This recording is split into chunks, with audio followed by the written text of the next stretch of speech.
Shuthi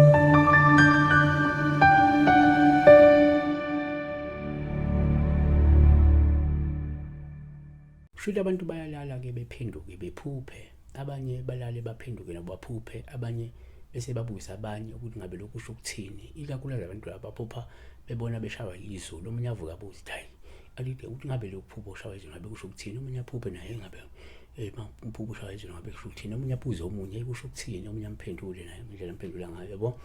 So kuyenzeka la vele bese kufika futhi nathi la besibuze, yabo. La sibuza ku-Happiness wakwaNgwenya ukuthi-ke uma uphupha la ushawa izulu elihambisana nombani, yabo.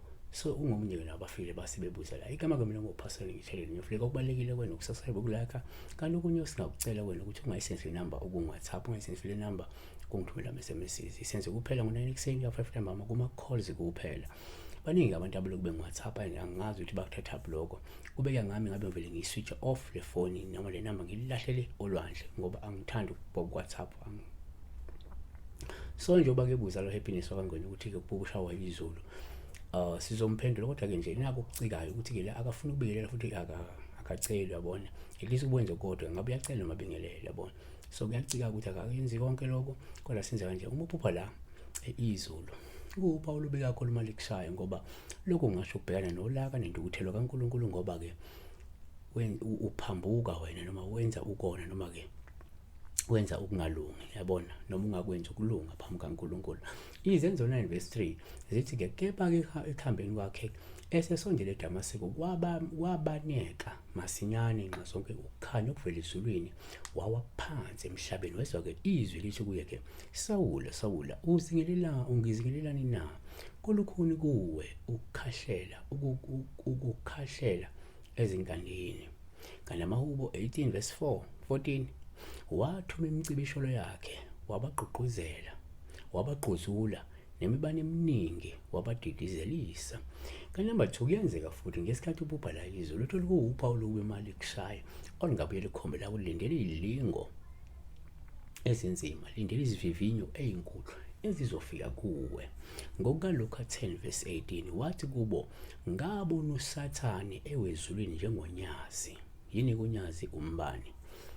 Kanti uJobe 1:16 esakhuluma loyo kwafika nomunye wathi, umlilo kaNkulunkulu uwile ezulwini washisa izimvu nesinceko waziqeda, mina ngedwa kuphela ngisindile ukuze-ke ngikubikele lokhu. Siyazi la kwakhulunywa-ke la ngedaba likaJobe ngesikhathi-ke lingwa kwehla kuyilingo uNkulunkulu enisa umbani. Kanti number 3 kuyenzeka futhi ngesikhathi uphupha izulu uthotha umunye angathatha njengophawu lube uma lishaya olungabe lukhomba ukuthethiswa izidalo zakho, olungakhomba ukuthethiswa amathongo akho, olungakhomba ukuthethiswa lemimoya kwembele njengoba ithukuthelele wena ngenxa yokuphambana mhlawumbe nomsamo noma yokwenza izinto ezingalungile ezithinta umsamo noma yokubalekela lolu bizo suke lukwembethe umuntu kamoya. 4 yes, uma uphupha izulu kwabanye bakuthatha njengophawu uma likushaya ngoba wona babona njengenhlanhla, babona njengento engasho isho ukuthi kuzofika kuwo isikhathi sencebo, isikhathi sokuthuthuka ngemuva kwesikhathi esibi futhi esinzima.